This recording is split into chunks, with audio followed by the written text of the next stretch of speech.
आज बड़ी पवित्र तिथि, गुरु जी की कृपा से सुबह से ही, प्रातः काल से ही हम लोगों को मौका मिला आज भगवान का कीर्तन करने का, गुरु जी का कीर्तन करने का, उनकी महिमा श्रवण करने का। सारा दिन आज लगभग इसी में निकल गया। इसी को गुरु जी की कृपा बोलते हैं। उनकी तिथि हो और उनकी याद ना हो, उनका कथा कीर्तन ना हो तो क्या तिथि मनाना होता है। सुना मैंने, हमारे तो बहुत अच्छा रहा। चंडीगढ़ में सुना बारिश आ गई, उन्होंने बाहर में पंडाल बनाया था, बहुत सुंदर। बारिश से गड़बड़ हो गया, कभी अंदर कभी बाहर हुआ। जलंधर में भी सुबह नगर कीर्तन निकलना था तो बारिश हो गई। जो भी है, गुरु जी की कृपा के बिना, भगवान की कृपा के बिना ना उनको कोई कीर्तन कर सकता है, ना उनका कोई गुणानुवाद याद कर सकता है। अतः गुरु जी की इसको विशेष कृपा ही मानना चाहिए कि उन्होंने सुबह से लेके आज सारा दिन कैसे निकल गया पता ही नहीं चला। वो जल्दी हो गई ना, वो जल्दी। मैं सुबह जब उठा 4 बजे तक मैंने देखा बूंदाबांदी हो रही है। वो तो शुभ लक्षण है, शुभ लक्षण है। इस प्रकार ड्रिजलिंग हो तो ये प्रसन्नता का सूचक है, इंद्र देवता का। जो भी है, सुबह भी आज हमने गुरु जी के बारे में थोड़ा याद किया। उनका चरित्र इतना विस्तारित चरित्र है गुरु जी का। मैंने पहले ही कहा कि हम 10, 15, 20 मिनट, 1 दिन, 2 दिन, 10 दिन, 2 महीने, 4 महीने, 2-4 साल में उसको गा के समाप्त नहीं कर सकते। लंबा चरित्र, रोज ही उन्हें याद करें तो भी कहां भरता है। कुछ उनके जन्म के बारे में, उनके जन्म स्थान के बारे में सुबह हमने थोड़ा स्पर्श किया था, जितना समय था। 1997 में परमाराध्य हमारे गुरु महाराज जी चंडीगढ़ में थे, तो वहां पर उनका तिथि मनाई गई। तो वहां पर बड़े बड़े महात्मा थे, प्रभुपाद के जन भी थे। त्रिविक्रम महाराज, परम पूज्य त्रिविक्रम महाराज भी थे, निष्किंचन महाराज थे, साधु महाराज थे, भक्ति प्रेमिक साधु महाराज, जनार्दन महाराज थे, बड़े बड़े लोग थे सब लोग। तो गुरु जी की जन्म तिथि में उन्होंने जो जो कहा उसको फिर 97 में एक पत्रिका में उसको प्रकाशित किया गया कि उन्होंने क्या कहा, एज इट इज कहा। तो मेरे पास पत्रिका तो थी, चंडीगढ़ में थी, जहां मैंने प्रेम जी को पूछा, इनके पास थी वो पत्रिका। मैं ले आया, पर अभी समय नहीं है उनको सबको याद करने का। हम धीरे धीरे आज रामनवमी निकल गई तो फिर गुरु जी को बाद में याद नहीं करेंगे, रोज ही याद करेंगे। उन्होंने क्या क्या कहा वो हम धीरे धीरे सुने। एक उसमें से सुन लेते हैं। देखिए, गुरु जी के गुरु भाई गुरु जी के बारे में कुछ कहें वो एक अलग बात है। गुरु महाराज के शिष्य गुरु जी के बारे में कुछ कहें वो एक अलग बात है। शिष्य का तो काम ही है, गुरु जी की उसका कर्तव्य बनता है। पर गुरु जी के गुरुवर्ग कहें ये विलक्षण बात। रूपपाल जी के जन भक्ति शरण त्रिविक्रम महाराज जी 97 में जब उन्होंने, वहां पर मैं था, वहां ये मैंने साक्षात उनसे सुना भी और उसमें प्रेजेंट था। पर बाद में इसको पत्रिका में निकाला गया। थोड़े से 2 शब्द हम याद करें गुरु जी को याद करने के लिए। वो हिंदी महाराज नहीं बोल सकते, बांग्ला ही बोलते थे, परंतु फिर भी उन्होंने प्रयास किया हिंदी में बोलने का। कुछ बांग्ला कुछ हिंदी मिलकर उन्होंने बोला। उन्होंने कहा, आज भगवान श्री रामचंद्र जी की एवं हमारे निखिल भारत श्री चैतन्य गौड़ी मठ के आचार्य श्रीपाद भक्ति वल्लभ तीर्थ महाराज जी की आविर्भाव तिथि, भगवान और भक्त दोनों की आविर्भाव तिथियां आज एक साथ उदित हुई। हम लोगों के लिए वैष्णवों का गुणगान करना अत्यंत प्रयोजनीय है। इसी से जीवों का उद्धार होता है। भगवान के भक्तों के गुणगान किए बिना जीव का मंगल नहीं होता है। उन्होंने कहा, श्रीपाद महाराज जी स्वयं आचार्य नहीं बने, अपने गुरुजी के आदेश से एवं अपने गुरुजी की इच्छा पूर्ति करने के लिए उन्होंने आचार्य पद ग्रहण किया। गुरुजी 24 मठ 22 मठ, गुरुजी किसी में किसी को भी समझते नहीं थे कि ये हमारा है। ऐसा ही समझते थे जो गुरुजी का है, हमारा नहीं है, हम तो यहां सेवक रूप से है। तब उन्होंने कहा, काफी समय पहले की बात बताता हूं, 97 में उन्होंने कहा काफी समय पहले की मैं बात बताता हूं।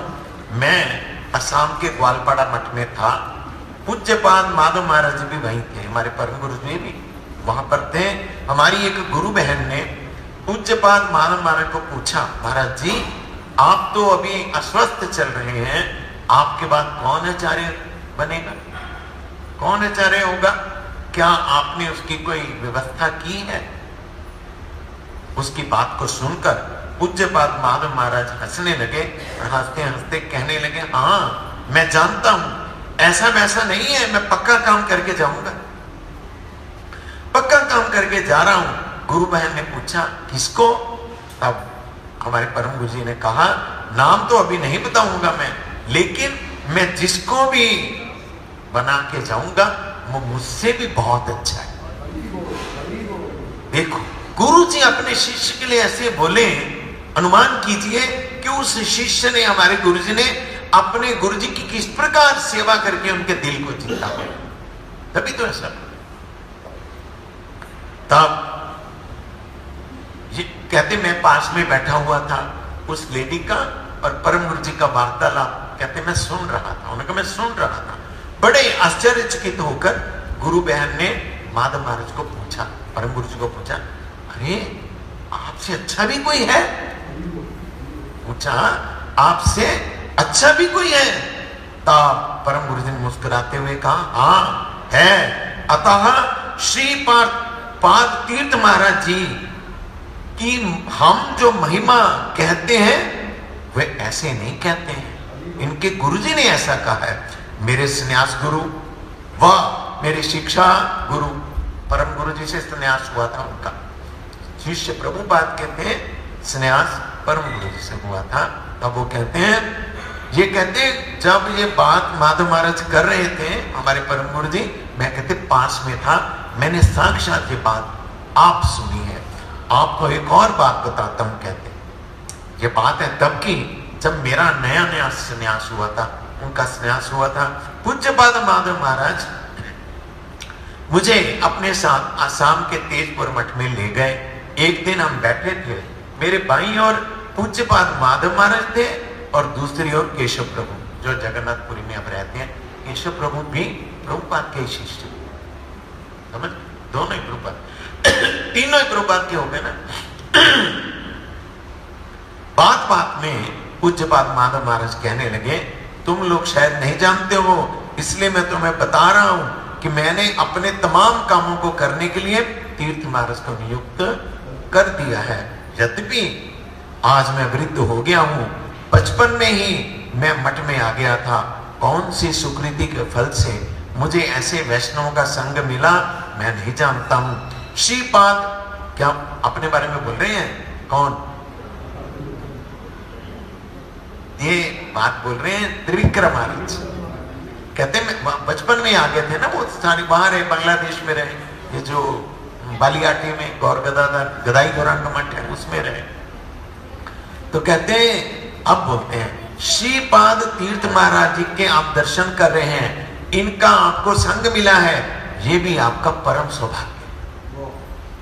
ऐसा उनके गुरु जी बोल रहे हैं। आज पूज्यपाद तीर्थ महाराज जी की आविर्भाव तिथि है।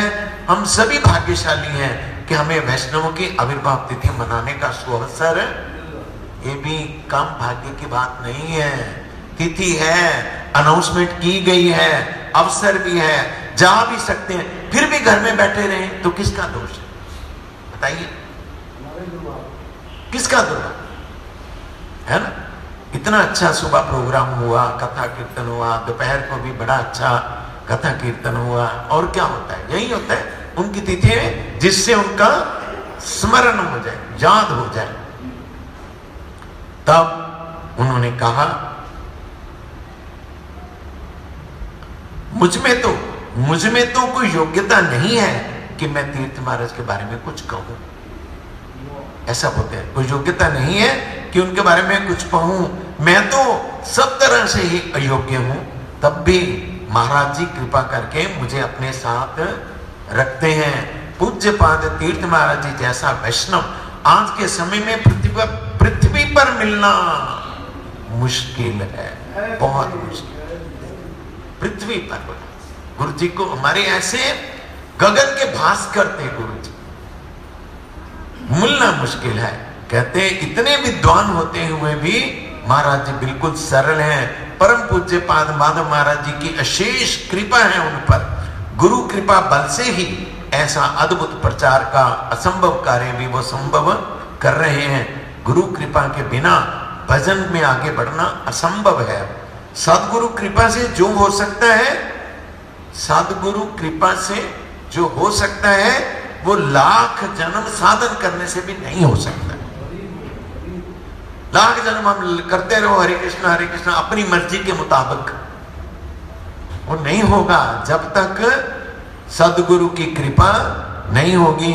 मैं कहता हूं श्रीपाद तीर्थ महाराज साधारण मनुष्य नहीं है, वो जगत का मंगल करने के लिए इस धरा पर अवतीर्ण हुए।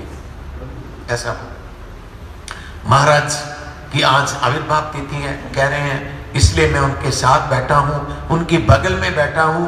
ये भी उनकी मुझ पर अहेतु की कृपा ही है जो मैं आज उनकी तिथि में उनके पास हूं। मेरी तो भाषण देने की आदत नहीं है और हिंदी भाषा भी मुझे नहीं आती है। वैष्णवों ने मुझे आदेश किया, इसलिए मैंने जो भी भाषा मुझे आती थी थोड़ा बहुत मैंने बोल दिया। वांछा कल्पतरुभ्यश्च कृपा सिंधुभ्यः च पतितानां पावनेभ्यो वैष्णवेभ्यो नमः। इस प्रकार बहुत है, इसमें और भी है, वो भी हम धीरे धीरे और दिनों में याद करते रहेंगे गुरु जी के बारे में कि निष्कंचन महाराज ने क्या कहा, जनार्दन महाराज ने क्या कहा, साधु महाराज ने क्या कहा, सब याद करते रहेंगे। आज चूंकि साथ में रामनवमी तिथि भी है, दोपहर को हम लोगों ने भगवान के अवतरण के बारे में थोड़ा याद किया था। सब लोग तो थे नहीं, तो प्रयास करेंगे फिर थोड़ा उसको दोहराएं। थोड़ा जो हो गया दोपहर को उसको छोड़ के कुछ और याद करेंगे, देखते हैं। आप जानते ही हैं कि महाराज दशरथ की आयु कितनी ज्यादा हो गई थी, बिल्कुल वृद्ध हो गए थे, संतान की आस नहीं थी। गुरु जी के पास में जाके निवेदन किया तो गुरु जी ने उन्हें पुत्र का अनिष्टि यज्ञ करवाया। उनसे ऋष्य श्रृंग से, श्रृंगी ऋषि बोलते हैं, ऋष्य श्रृंग से यज्ञ कराया। यज्ञ ऐसा हुआ उसमें साक्षात अग्निदेव ने प्रकट होकर चूर जो था खीर का वो दिया। तो महाराज दशरथ को बोल दिया गुरु जी ने, वशिष्ठ जी ने, इसको अपनी रानियों में तीनों में बांट दो। तो उन्होंने सबसे पहले आधा भाग कौशल्या को दिया, फिर कैकेयी को दिया। कैकेयी चाहती थी मुझे मिले पहले, परंतु कौशल्या का नंबर था पहले, कैकेयी को दिया, सुमित्रा को दिया। वो जो खीर दी दोने थे, दोनों में डाल के दी, पत्तों को बोलते हैं पत्र पुटुक।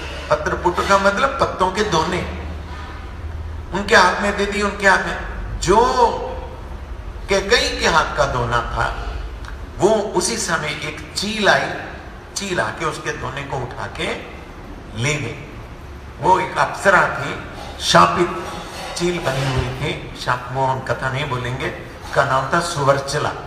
तो वो उसने उठाया, दोने को उठा के वो उड़ी और पहुंच गई कहा अंजनी पहाड़ पे, जहां अंजनी बैठ के पंचाक्षर मंत्र, शिव जी के मंत्र का जाप कर रही थी। बहुत सुंदर जगह है, जिन्होंने नहीं देखी वो अवश्य देखें। अंजनी पहाड़ी दर्शनीय है, एक इतना बढ़िया स्थान है, मैं जितनी तारीफ करूं कम है। तुंगभद्रा नदी के किनारे पे कर्नाटका में वो जगह है, चढ़ना तो मुश्किल है, नो डाउट, ऊपर काफी सीढ़ियां ऊपर जाना पड़ता है। वो ऊपर जाके ऐसे लगता है जैसे हम स्वर्ग में वैकुंठ में आ गए, ऐसा लगता है। तो वहां पर बैठी वो तपस्या कर रही थी, तो ऐसे उन्होंने हाथ किए हुए थे शिव जी के, जोड़े हुए थे, तो उस चील ने वो डोना जो था वो अंजनी के हाथ में दे दी।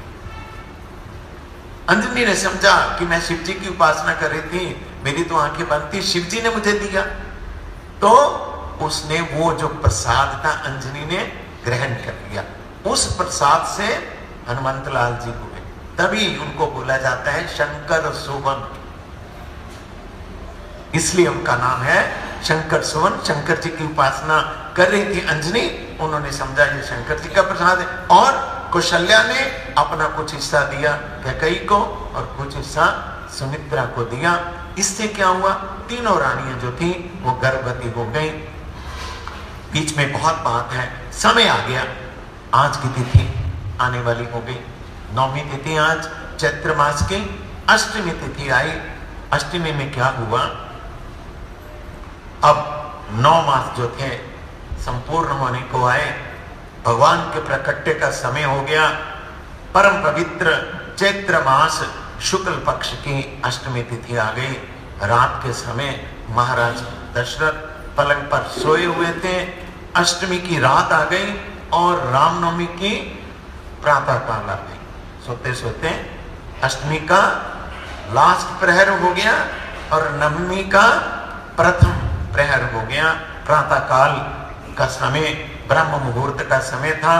दशरथ महाराज की नींद गहरी हो रही थी, उनको उस नींद में एक स्वप्न आया। दशरथ महाराज को स्वप्न से जगे महाराज दशरथ, तो बड़ा मन ऐसे हरा हरा हो गया, अरे बड़ा सुंदर स्वप्न आया, स्वप्न का क्या फल मिलेगा, क्योंकि स्वप्न का फल होता है अब शगुन भी दोनों तरह का फल होता है। जैसा जैसा स्वप्न है वैसा वैसा ही उसका फल होता है।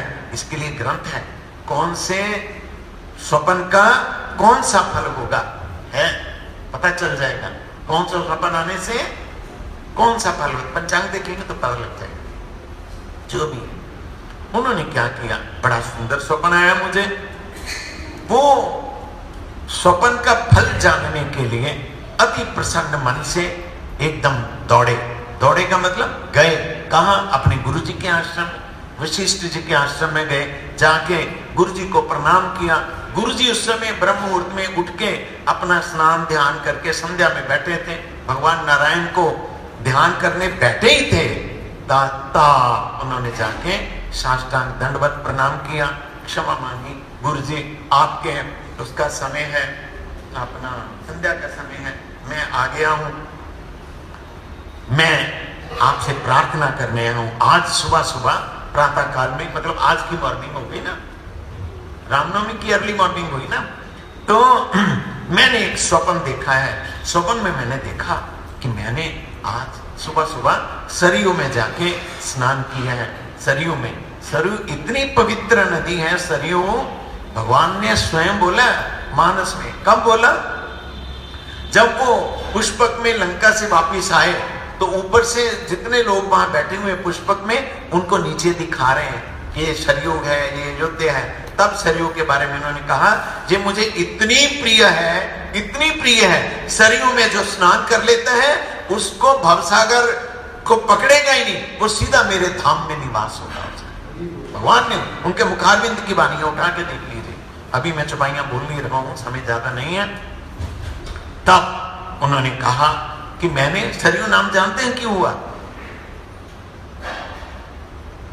अरे सरयू वो मानसरोवर से निकलती है।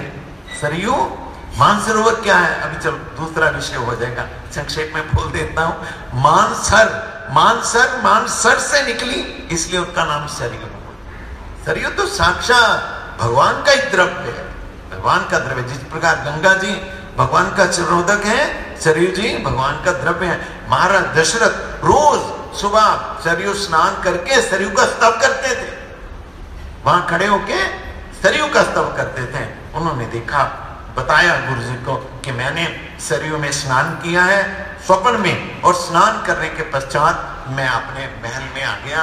महल में आके मैंने लक्ष्मी नारायण जी जो मेरे घर में ठाकुर जी सेवित हैं, उनकी सेवा में मैं बैठा हूं। मैं दूध, दही, घी, मधु और शर्करा से पंचामृत मैंने बनाया। पंचामृत बना के मैंने श्री नारायण का अभिषेक किया और आप मेरे सामने में बैठे हैं, वेद मंत्रों का उच्चारण कर रहे हैं। अभिषेक के पश्चात मैंने भगवान का सुंदर श्रृंगार किया। ठाकुर जी को मैंने पुष्पमाला पहनाई, ठाकुर जी को तिलक किया, नैवेद्य रखा, भोग लगाया, आरती की। कहते ये मुझे स्वप्न आए, गुरु जी को उन्होंने बताया। तब कहते हैं जिस दिन, ये इनका कमेंट है, जिस दिन कहते हैं आपको ऐसा स्वप्न आ जाए भगवान के बारे में, तो भगवान की आरती उतारो स्वप्न में, तो मानना अब आपके भाग्य का उदय हो गया है। वशिष्ठ जी ने वशिष्ठ ऋषि ने राजा को धन्यवाद किया और कहा, राजा अति भाग्यशाली को ऐसा स्वप्न दिखाई देता है, अतः ये तुम्हारा स्वप्न बहुत सुंदर है। तो दशरथ नारायण का, महाराज ठीक है स्वप्न तो सुंदर है, पर इसका फल क्या है? का फल क्या है? मैंने और भी देखा स्वप्न में, मैंने ये भी देखा, ये गुरुजी मैंने ये देखा कि मेरा जो महल का आंगन है उसमें बहुत से ऋषि पधारे हैं, उसमें बहुत से देवता पधारे हैं और मेरे आंगन में भगवान के नामों का कीर्तन हो रहा है। कौन से नाम है? श्री राम जय राम, जय जय राम,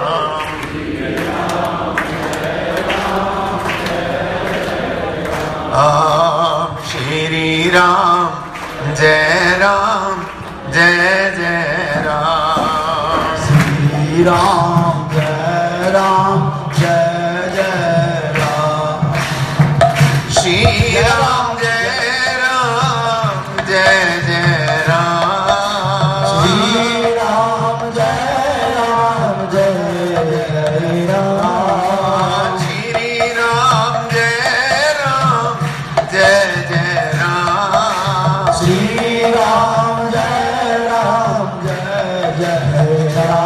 राम, श्री राम जय राम, जय जय राम, श्री राम जय राम, जय जय राम, श्री राम जय राम, जय जय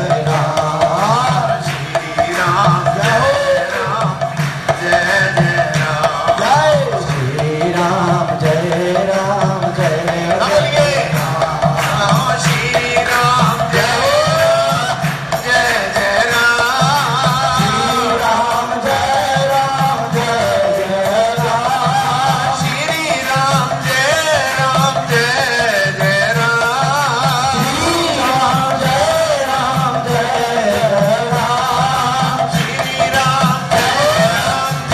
जय राम, राम जय राम, जय जय राम, श्री राम जय राम, जय जय राम, राम जय राम, जय जय राम, कौशल्या के प्यारे राम, कौशल्या के प्यारे राम, कौशल्या के प्यारे राम, कौशल्या के प्यारे राम, दशरथ राज दुलारे राम, दशरथ राज दुलारे राम, श्री राम जय जय राम, राम जय राम, जय जय राम, श्री राम जय राम, जय जय राम। श्री राम जय राम, जय जय राम, कहते गुरुजी मैंने देखा, मैं ब्राह्मणों की पूजा कर रहा हूँ, गांव का दान दे रहा हूँ और मैंने देखा गुरुजी कि मैं बहुत प्रेम से भगवान के ठाकुर जी के अंगों को निहार रहा हूँ। भगवान बहुत प्रसन्न है और धीरे धीरे मुस्कुरा रहे हैं। मैंने देखा गुरुजी कि जो भगवान को मैं देख रहा था उनके श्री अंग से एक तेज निकला और तेज निकल के वो कौशल्या के पेट में समा गया। मैंने कहते ऐसा स्वप्न में देखा, दशरथ महाराज की बात सुनकर वशिष्ठ ऋषि को बड़ा आनंद हुआ। उन्होंने कहा, राजा आपका स्वप्न बहुत सुंदर है, इसका फल है कि भगवान पुत्र रूप में तुम्हारे घर में पधारने वाले हैं। ये बोले। तब दशरथ महाराज ने कहा, गुरुजी क्या भगवान मेरे घर में आएंगे, पुत्र रूप में आएंगे?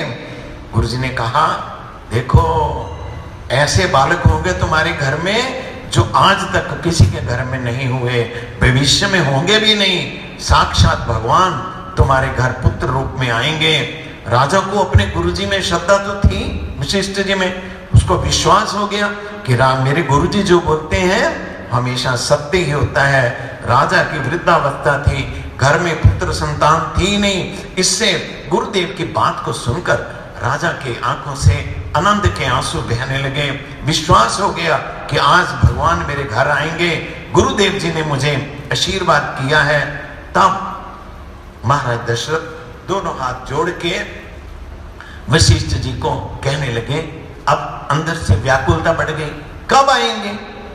तब उन्होंने कहा, देखो राजा, ये जगत जो है ये काल के अधीन है, और काल जो है वो राम जी के अधीन है।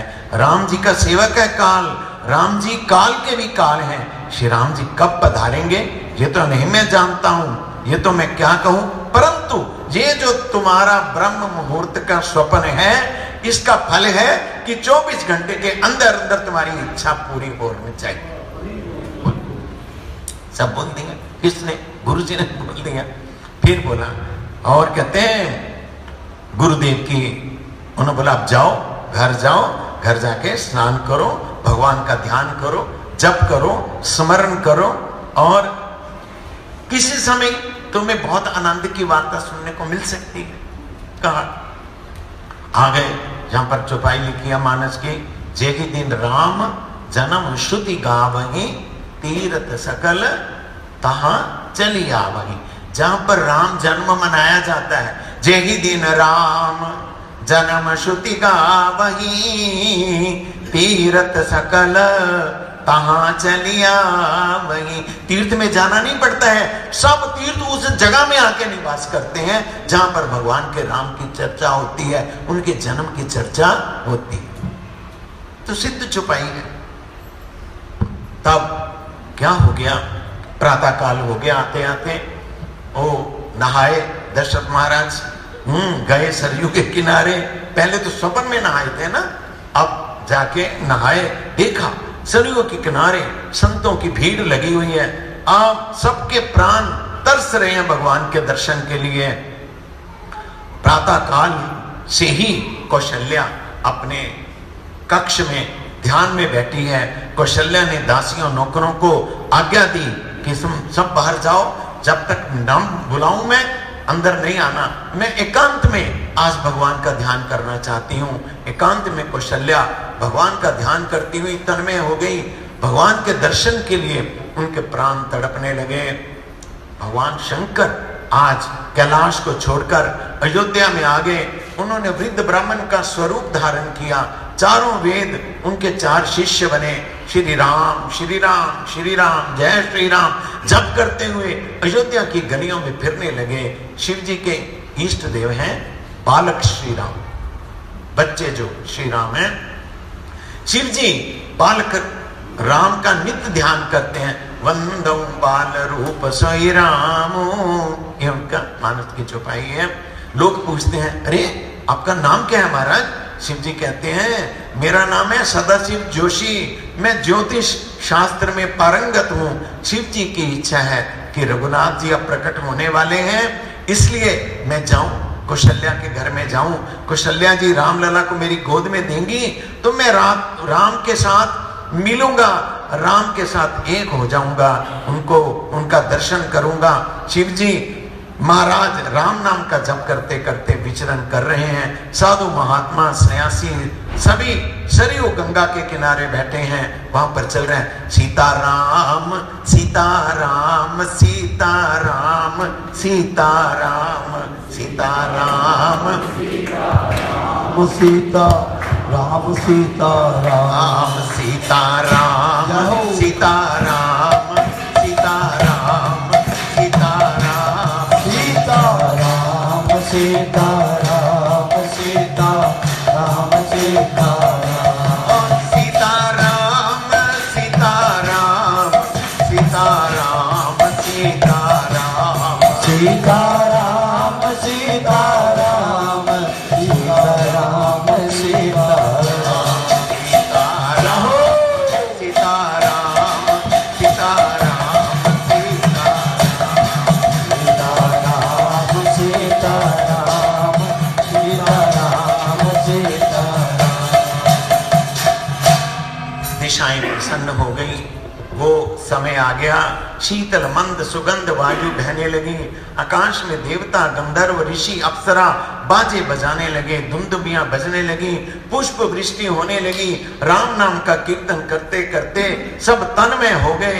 जो ब्राह्मण यज्ञ करने वाले ब्राह्मण थे, उनके हवन कुंडों में अग्नि स्वयं प्रज्वलित हो गई और श्री राम लला के दर्शनों को सब आतुर हो गए। साधुओं का मन शांत हो गया। परम पवित्र आज का महीना चैत्र मास आ गया। शुक्ल पक्ष परिपूर्ण नवमी तिथि और पुनर्वसु नक्षत्र का सुयोग हो गया। और दोपहर के काल में भगवान जो है चतुर्भुज के रूप में कौशल्या के सामने में आज प्रकट हो गए। राम जी जय दीजिए। जय जय मर्यादा भगवान रामचंद्र जू की जय। शुभ आविर्भाव तिथि पूजा महोत्सव की जय। जय अयोध्या धाम की जय। रामवासी भक्त वृंद की जय हो। श्री दशरथ महाराज की जय। कौशल्या देवी की जय। कैकेयी माता की सुभद्रा देवी की जय। लक्ष्मण जू की जय। भक्त जू की जय। शुभम जू की आज के आनंद की आज के महा महोत्सव की। दोपहर को ये सारा हमने याद कर लिया था, उसको नहीं भी मैं स्पर्श करूंगा, उसको छोड़ता हूं। दोपहर को हमने याद किया क्या भाई प्रकट कृपाला दीन दयाला कौशल्या हितकारी हर्षित महतारी मुनि मनहारी अद्भुत रूप विचार। ये सारा जो सबिया था ये हमने दोपहर को याद किया, इसका अर्थ भी याद किया। भगवान चतुर्भुज रूप में कौशल्या के सामने में प्रकट हो गए। कौशल्या ने स्तव किया और हाथ जोड़कर कहा भगवान लोग क्या बोलेंगे, चार भुजाओं वाला बच्चा पैदा हुआ, मैं तो आपके वात्सल्य जो शिशु लीला है उसको देखना चाहती हूँ। तब भगवान ने कौशल्या के कहने से बालक रूप धारण किया। रोने लगे भगवान। कौशल्या ने भगवान को गोद में ले रखा है, बालक को प्रेम से निहार रही हैं और जैसे ही उनसे आंखें मिली, भगवान से आंखें मिली, भगवान शिशु रूप में स्मित हास्य करने लगे।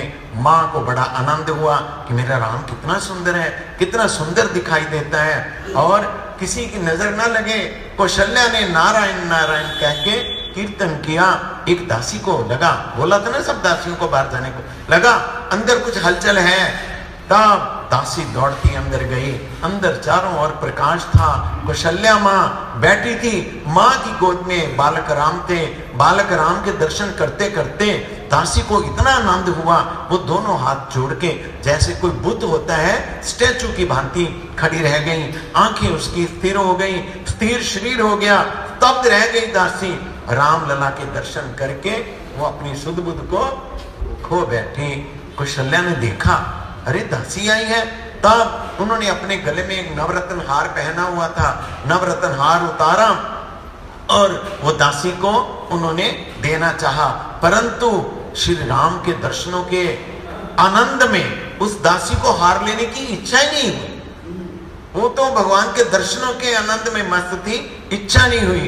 कौशल्या ने आग्रह किया तुम्हारे सबके आशीर्वाद से तो ये आज बालक आया है, आज तो ले लो। दासी ने हाथ जोड़कर कहा हे मैया, हे कौशल्या मैया, ये हार जो है ये तो आपके गले में ही शोभा देता है। इस हार का लेकर मैं क्या करूं, इसको आप अपने गले में ही रखो, मुझे ये शोभा नहीं देगा, परंतु आज तो मांगने का अवसर है, मैं कुछ मांगू तो देंगी आप? दासी ने कहा। कौशल्या ने कहा अरे मांग, जो मांगती है, जो मांगती है मांग, आज मैं तो दे दूंगी तुम्हें। दासी ने कहा मेरी इच्छा हो रही है आपकी गोद में जो बालक है मैं इसको अपनी गोद में ले लूं, आप इसको मुझे अपनी गोद में देंगी, इसको मैं खिलाऊं, तब राम जी के साथ मैं दर्शन करूं, इनको गोद में लेके दुलराऊं इन्हें। मैं आपका हार लेने नहीं आई हूं, मैं आपके पुत्र को लेने आई, ये मेरी गोद में दे दीजिए। राम जी मुझे 2 क्षण के लिए दे दीजिए। तब कौशल्या ने दासी को पास बिठाया, गोदी में राम को दिया। बोलो, कहते हैं सियावर रामचंद्र की जय। जन्म जन्म से ईश्वर से बिछड़ा हुआ जीव जब भगवान से दासी मिली, उसकी क्या दशा हुई, कैसे भगवान ने उस पर कृपा की, अभी इसको मैं स्पर्श नहीं करता हूं। तब आगे चलते हैं, बीच में छोड़ना पड़ेगा, समय नहीं है ना। दशरथ महाराज को बड़ा आनंद हुआ कि भगवान पधारे हैं, गुरुदेव ने मुझे कहा ही था। सेवकगण दशरथ महाराज को सरयू के किनारे ले गए। सर क्यों, अभी स्नान करना, पुत्र हो गया, सूतक लग गया, अभी जाकर संस्कार कराएंगे। और दशरथ महाराज को श्रृंगार नहीं करते थे, बुढ़े हो गए थे, परंतु उन्होंने घर में पुत्र ना होने से महाराज दुखी रहते थे। उनका नियम था कि द्वार पर कोई साधु आवे, ब्राह्मण आवे, गरीब आवे, उसको भगवान का स्वरूप समझकर उसे सुंदर वस्त्र आभूषणों का दान करते थे। इस प्रकार दूसरों को श्रृंगार कराते थे, परंतु स्वयं श्रृंगार नहीं करते थे। सेवकों ने बहुत आग्रह करके महाराज दशरथ का श्रृंगार किया। पीछे महाराज को सोने की चौकी पे बिठाया। वशिष्ठ जी आए, महाराज से उन्होंने गणपति का पूजन कराया। पूजा शेष होने पर नांदी श्राद्ध में जो पितर हैं, पितरों की पूजा की। महाराज ने साधु ब्राह्मण गरीबों को अतिशय दान दिया। सभी ने प्रसन्न होकर आशीर्वाद किया। इस समय तो दान लेना भी, दान लेने वाला भी कोई नहीं। ऐसा है रामायण में, जिसको दान मिलता वो आगे दान कर देता, उसको मिलता वो आगे दान कर देता, उसको मिलता वो आगे दान करता। सबको इस प्रकार आनंद हो रहा था। आज की तिथि में सब दान करने लगे। और यहां लिखा है, छुपाई भी है, सर्वस दान दीन सब काहू, जेहि पावा राखा नहीं ताहू। जिसको जो मिला उन्होंने आगे रखा नहीं, बांटते रहे, बांटते रहे। एक सोने का कटोरा मंगाया गया, उस कटोरे में मधु शहद भरा गया और वशिष्ठ जी उस कटोरे को स्पर्श करके मंत्र उच्चारण करने लगे, ऋग्वेद यजुर्वेद का। जो लोग बच्चे को चराते हैं, मैं मंत्र आज बोल देता हूं। क्या मंत्र बोला उन्होंने? अग्निराशुद्मान वनस्पतैरायुष्मान तेजश्च वायुः आयुष्मन्तं करोमि सोमायुष्मान सर्वशनि आयुष्मान तेन त्वं आयुष्मन्तं करोमि समुद्रयायुष्मान तेन त्वं आयुष्मन्तं करोमि। मंत्र बोल दिया। बालक का आयु बढ़े, बल बढ़े, तेज बढ़े, यश बढ़े। उस समय जात कर्म जब संस्कार होता है, जन्म होने के पश्चात, एक पूर्व काल से परंपरा है कि शहद चटाते हैं, मधु चटाना होता है। ऋग्वेद यजुर्वेद के अनेक मंत्र बोलकर अभिमंत्रित कर दिया। वो मधु का सोने का कटोरा वशिष्ठ जी ने राजा के हाथ में रख दिया और समझाया कि तुम अंदर जाओ। कहां अंदर जाओ? कौशल्या के पास। वहां तो अभी जेंट्स अलाउड नहीं है ना? तो पिता को तो जाना मुख देखने के लिए, अभी तुम वहां पर जाओ और जाके अपनी अनामिका उंगली को शहद में डुबोना और डुबो के बालक की जिह्वा पर मधु चटा के आओ। मधु प्राशन संस्कार के लिए गुरुदेव जी की आज्ञा होने पर महाराज दशरथ हाथ में मधु का कटोरा लेके अंदर की तरफ चले। अब अंदर क्या जाएं? महल में अतिशय भीड़ हो रही थी। देवता, ऋषि, महात्मा गुप्त रूप से आज भगवान का दर्शन करने आए हुए थे। वो पुरुषों के वेश में, स्त्रियों के वेश में, सब देवता भगवान का दर्शन करने आए हुए थे। जो अंदर में प्रवेश पाता था उसी को राम जी के दर्शन में इतना आनंद मिलता था कि अंदर से बाहर ही नहीं आना चाहता, अंदर में रह जाता था। अति आनंद में बाहर के जगत को भूल जाता, अति आनंद में किसी की बाहर निकलने की इच्छा नहीं होती। देवता श्री राम के दर्शन करते करते अंदर तन्मय हो गए। श्री राम जन्म में सबको बहुत आनंद हुआ, परंतु दुखी हो गया एक चंद्रमा। चंद्रमा क्यों दुखी हुआ? जाके आया मधुमंगल में, जाके आया, कहाँ है? क्यों दुखी हुआ चंद्रमा? है अभी तो जाके आया है, एक महीना। क्यों दुखी हुआ? चंद्रमा जो था भगवान के पास में जाके रोने लगा। अरे क्या हो गया, क्यों रोते हो? चंद्रमा ने कहा, महाराज इस सूर्य को समझाइए, जरा समझाइए, ये 12 घंटे से एक ही जगह में खड़ा है, हिलता नहीं, छिपेगा तो मैं जाऊंगा। मैं कैसे जाऊं कैसे? ये छिपता नहीं है। 1 महीना सूर्य अस्त नहीं हुआ। जो लोग अयोध्या जाते हैं, गए हैं, वहां पर अभी भी वो स्थान है जहां सूर्य 1 महीना छिपा नहीं, लोगों को पता ही नहीं चला आनंद में 1 महीना कैसे बीत गया। सूर्य को मिला, जाके आए कि नहीं? ये कथा है उसकी। अतः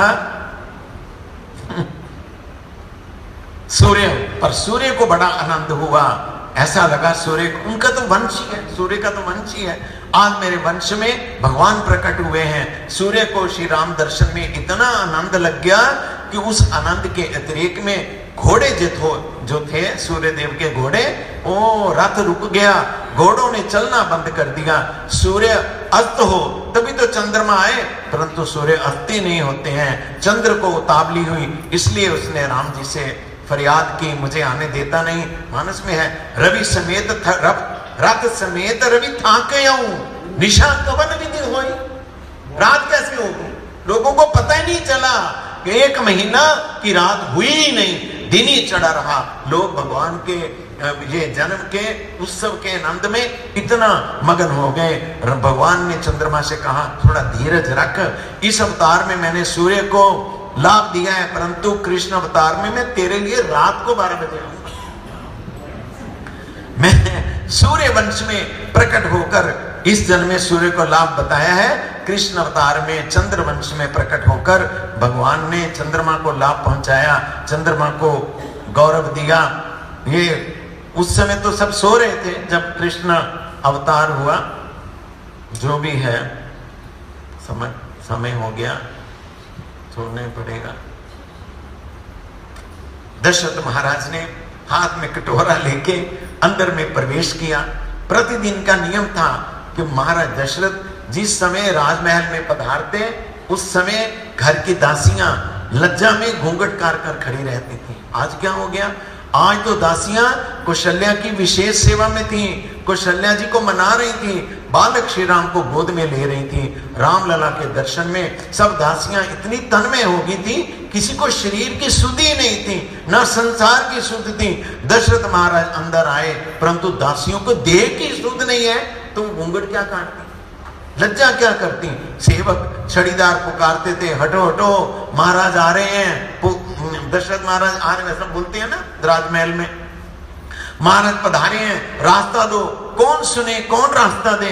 अंदर अत्यंत भीड़ थी। महाराज दशरथ बहुत भोले थे, विचार करने लगे, इन सब के आशीर्वाद से तो पुत्र आया है।